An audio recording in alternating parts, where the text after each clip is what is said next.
이번 시즌 FA 선발 투수 시장에서 가장 인기 있는 투수들로는 코빈 번스, 블레이크 스넬, 루키 사사키, 그리고 맥스 프리드라는 건 이미 모두들 아실 겁니다. 그런데 나머지 투수들에 대해서는 몇 가지 이유를 들어 의견들이 나눠질 수가 있는데요.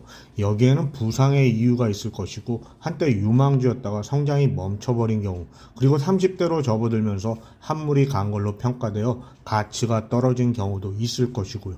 보통 이런 선수들은 FA 시장이나 트레이드 시장에서 외면을 받게 되거나 선수들의 연봉도 실제 가치보다 더 낮게 평가되는 경우가 많습니다. 그런데 말입니다. 매년 이런 투수들 중에서 한두 명의 로또 아닌 로또 같은 선수들이 튀어나온다는 것입니다. 이번 FA 시장에서는 어떤 투수들이 있을까요? 오늘은 트레이드 시장을 빼고 단순히 현재 FA 시장에 나와 있는 투수들 중에서 많은 사람들의 예상을 깨고 대박을 터뜨려줄 투수가 누가 될지 여러분들과 함께 찾아보는 시간을 가져보려고 합니다. 현재 토론토 같은 경우도 선발 투수들을 찾고 있다는 소식이 매일 들려오고 있는데 4선발까지 어느 정도 준비가 된 토론토가 굳이 왜 비싼 돈을 들이면서까지 탑티어급의 선발 투수의 영입에 혈안이 돼 있는지 모르겠습니다. 차라리 지난 2020-21 시즌 때와 같이 탑티어급 투수들을 영입하는 대신 제가 앞서 언급했던 뭔가 하자가 있는 선수들의 영입을 통해 가성비 최고의 투수들로 만들어 한 시즌을 보내는 게 더 낫지 않을까 하는 생각이 듭니다. 물론 어느 정도 운이 따라주어야 하는 것은 맞지만요. 토론토는 지난 시즌 때와 마찬가지로 2019년 최악의 시즌을 마치자마자 전력 강화에 총력을 기울입니다. 그리고 우리가 잘 아는 류현진 선수를 그의 크리스마스 날 투수로는 구단 역대 최고의 대우로 계약을 하고요. 하지만 당시 토론토는 류현진 선수를 제외하면 선발 로테이션은 한마디로 엉망이었는데요.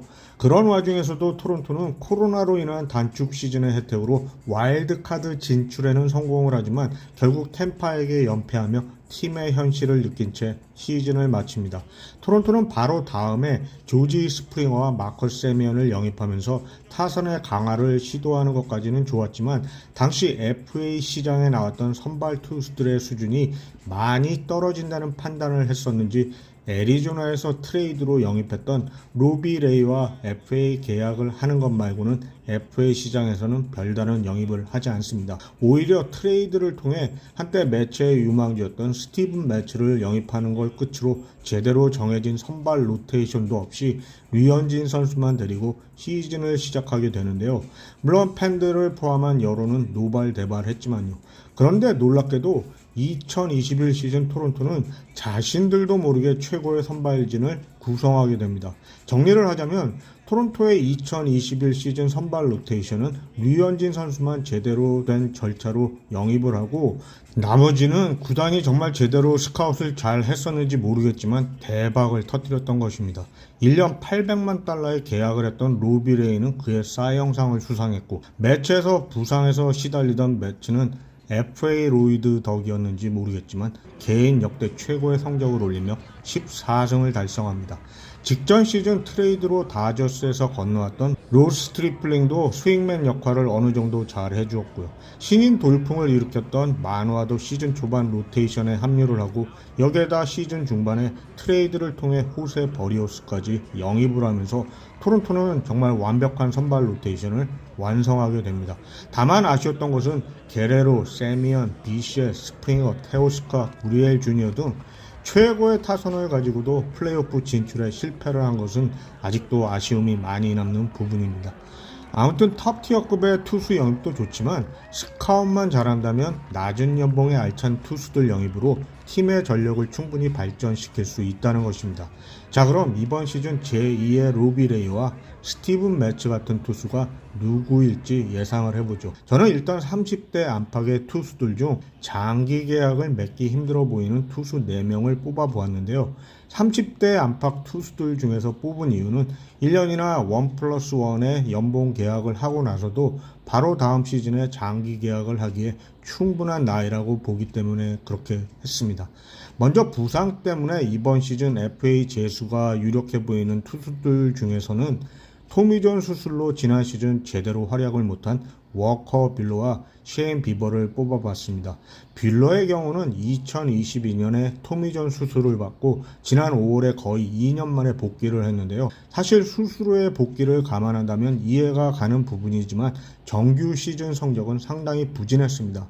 플레이오프에서 샌디에고를 상대로 5실점을 할 때까지도요. 그런데 양키스와의 월드 시리즈에서 완전 반전을 하죠. 빌러의 복귀를 알리는 10이닝 동안 무실점, 그리고 5차전에서 세이브까지 기록을 하면서요. 문제는 월드 시리즈에서의 결과만으로 이번 FA 시장에서 제대로 대우를 받을 것이냐인데 과연 그럴까요? 플레이오프에서의 활약이 눈에 띄기는 하지만 정규 시즌에 보여주었던 부정적인 모습을 상쇄하기에는 아직 좀 부족함이 느껴집니다. 현재 많은 팀들의 관심을 받고 있는 빌러에 대해서 특히 양키스가 빌러에 대해 상당한 관심을 보인다는 소식이 많이 들리고 있는데요. 지난 시즌 잭 플래어티와 같이 1년 단기 계약으로 확실하게 자신을 입증한 후 다음 시즌에 제대로 된 계약을 맺었으면 합니다. 개인적으로는 토론토가 빌러에 대해서 모험을 걸어봤으면 좋겠고요. 다음은 또 한 명의 토미존으로 인해 지난 1년을 희생당한 투수인데요. 바로 사이영상 수상 경력이 있는 셰인 비버입니다. 비버는 지난 시즌 토미존으로 거의 1년을 날린 케이스로 아마도 다음 시즌 초반 복귀도 좀 무리가 있을 것으로 예상됩니다. 따라서 비버와 계약을 원하는 팀들은 클럽 옵션이나 인센티브가 많이 포함된 계약을 활용해야 하지 않을까 싶은데요. 비버는 클리블랜드에서 투수로서의 자질뿐만 아니라 팀 리더로도 뛰어난 능력을 보여주었던 선수라 이미 토미존 재활이 필요한 투수임을 알면서도 많은 팀들로부터 관심을 받고 있습니다. 현재 비버의 복귀 시기를 5월이나 6월로 예상들을 하고 있는데 당장 1, 2선발이 필요하지 않은 팀들이라면 충분히 고려해야 할 것이라고 생각합니다. 토론토가 체드 그린과 비슷한 계약을 했던 경험을 통해 매년 사이영상 후보에 오르던 비버의 영입을 해봤으면 합니다. 이번에는 장기적으로 부진해 있었거나 오랜 부상으로 인해 값어치가 많이 떨어진 투수들 가운데 루이스 세베리노와 마이클 소로카를 뽑아봤습니다. 세베리노의 경우는 지난 시즌 나름 성공적인 모습을 보여주면서 매치로부터 퀄리파잉 오퍼를 받기도 했지만 아직까지 부상과 부진으로 고생하던 양키스 때의 기억들이 남아서인지 제대로 그 값어치를 인정받기에는 좀 무리라고 보는데요. 세베리노에게 3년 4,500만 달러 이상의 계약을 해줘도 될까 하는 의심이 들어서요. 사실 퀄리파잉 오퍼로 영입하려는 팀의 페널티 부담이 있을 수 있기 때문에 매치가 재계약을 할 것 같은 생각이 많이 들기도 합니다. 매치도 그런 생각을 해서 일부러 퀄리파잉 오퍼를 제시한 것 같고요. 만약에 서로 계약을 미룬다면 토론토가 클럽 옵션 추가해서 2+1 계약을 해봤으면 합니다. 이제 겨우 30살이라는 것도 큰 플러스 요인이 되겠고 한 시즌만으로 결론을 내리기는 어렵겠지만 6년 만에 건강한 모습을 되찾은 것 같아서 어느 정도는 기대를 걸어봐도 좋겠다는 생각이 들거든요.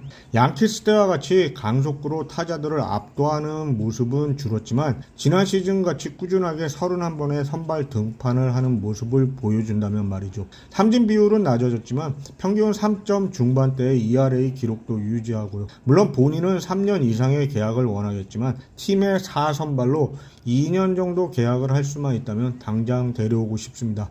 마지막으로 제2의 스티븐 매치 같은 팀의 로테이션 한 축을 맡아줄 수 있는 가성비 좋은 투수를 뽑아봤는데요. 캐나다 출신의 마이클 소로카를 뽑아봤습니다. 소로카도 한때 애틀란타에서 가장 주목받는 선발 투수 유망주였는데요. 특히 2019년 29번 선발 등판에 13승 4패 그리고 2.68의 ERA를 기록하며 2020 시즌에는 애틀란타 역대 최연소 개막전 투수가 되기도 했을 정도니까요. 소로카의 문제는 매치와 마찬가지로 부상 또 부상이었습니다.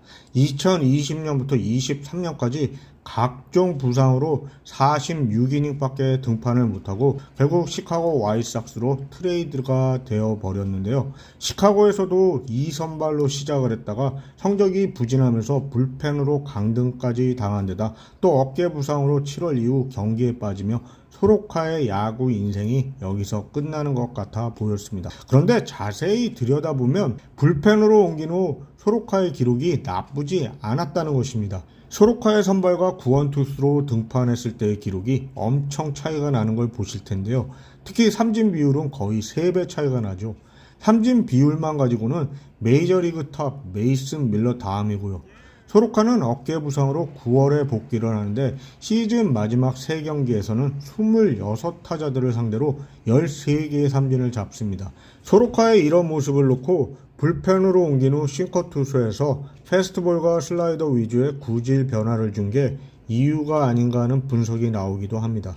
아무튼 여기서 소로카의 지난 후반기 성적을 믿고 FA 계약을 할 것이냐에 대해 결정을 해야 하는데 토론토 같은 팀은 이미 매체에게 배팅을 해서 재미를 봤던 경험이 있기 때문에 주저할 게 뭐가 있나 싶습니다.